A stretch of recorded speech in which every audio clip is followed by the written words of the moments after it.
لكن من الناحيه ديال واش ما يكونش انعكاسات على فئات اخرى، واش غيكون داكشي كله، وغنعطيكم داكشي كله بالضبط. ولا هذا يعني كل واحد داير سميتو هذا، ولا خص في الاخر المطاف كيخص العقل هو اللي يرجع سميتو باش ندخل عاوتاني في مرحله اخرى ان شاء الله ديال. هذا هو الهدف ديال اسمو. الحمد لله واحد لاكلاس فيها 60 واحد ولا 65 ما حسبتهمش. كل واحد عنده سميتو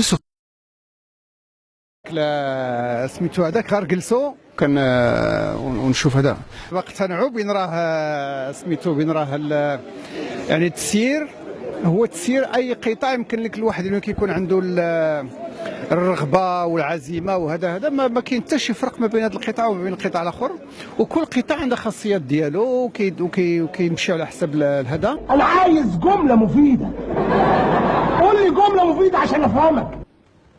بغيت لك عين عليه مومن، بغيت لك العادر وعين القادوس وطيطه.